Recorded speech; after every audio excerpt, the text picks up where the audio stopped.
like you have been mentioning, that the Yemeni militant group Houthi has now welcomed the appointment of Mojtaba Khamenei as Iran's new supreme leader following the death of his father Ali Khamenei.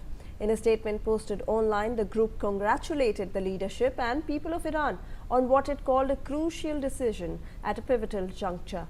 The Houthis have said that the selection of Mojtaba Khamenei as the new leader of the Islamic Republic represents a new victory for the Islamic Revolution and described it as a resounding blow to the enemies of the Islamic Republic and the enemies of the nation.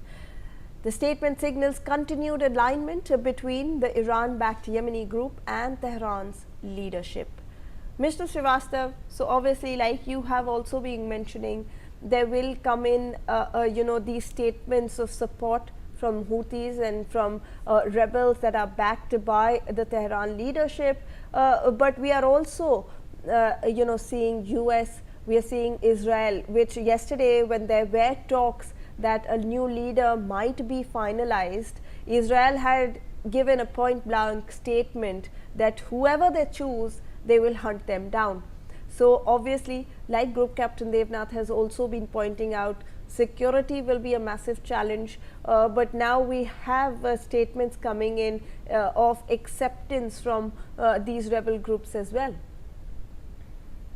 Yes, I think this new leader, the supreme leader, Mojtaba Khamenei, will be under severe threat, and he can be, targeted any time. And for that kind of a security, to ensure that he survives, I think Iranian Islamic regime will do their best to protect him, and there's no doubt that's mandatory. And every moment is significant, and for his security, all sorts of measures they are going to take. There's no doubt. But having said that, with regard to Israel's and United States of America's position at this point of time is concerned, obviously it's a wartime, and they are issuing such kind of statements like you mentioned about Israeli statement that they will hunt him down, and even the US will be having the same kind of approach till the time and any possibility opens for some kind of a dialogue. What was happening before February 28th, when the war began, I think if till the time that kind of scenarios emerges for a dialogue, even if it is indirect talks, but till the time that kind of possibility emerges, I think threats will be very, very high. And even I would say that a word of caution that even the talks are going on, then also the Iranian leadership will be under threat, and they will have to prepare for their security, his security, in every case scenarios, worst case scenarios or best case scenarios. I think his life is not going to be easy at all. It's a king. It's very, very tough. There is no doubt. But I would like to just say once again that though the kind of a very strong statements are being issued by Israel and the United States of America, and you just mentioned about the statements issued by the terror proxy Houthi. I am sure that similar kind of a statement will come from Hezbollah too, and these terror proxies are going to be rallying behind a supreme leader, because Iran is the one country and regime which has been supporting these terror proxies for a very, very long time. It is in fact the Iranian creation itself, whether it is Hezbollah or Hamas or Houthi. So I think they will be looking forward to all sorts of guidance, etc., from the new supreme leader, what to do, what not to do. But I think onus lies on the new leader of Iran, Mojtaba Khamenei, that whether he changes his positions on various issues, various points which were being negotiated with the United States of America or not. If he chooses the path of confrontation, then I think he will be inviting a lot of trouble, and he might be under severe threat, and he's already under threat.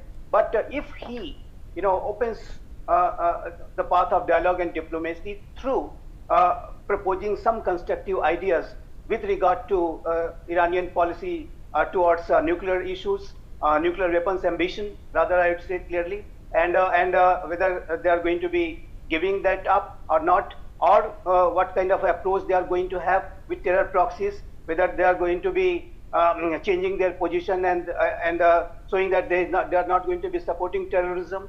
Or I would also say that this is one of the most important thing, that what kind of approach do they have now with regard to the state of Israel and Jewish civilization. So I think all those issues, I think it's high time that this new leadership of Iranian Islamic regime should utilize some prudence, some wisdom, and think about changing their positions.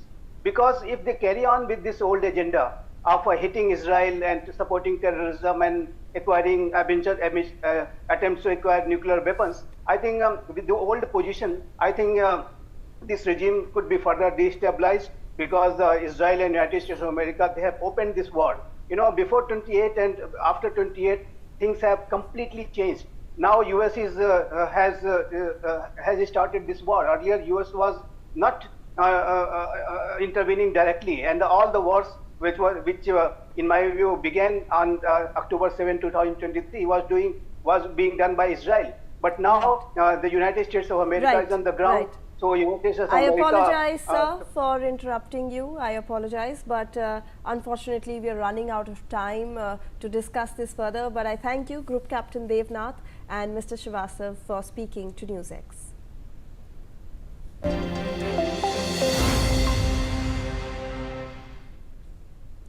With that, let me in fact go across to my colleague Vineet Malhotra for the latest news from Maharashtra.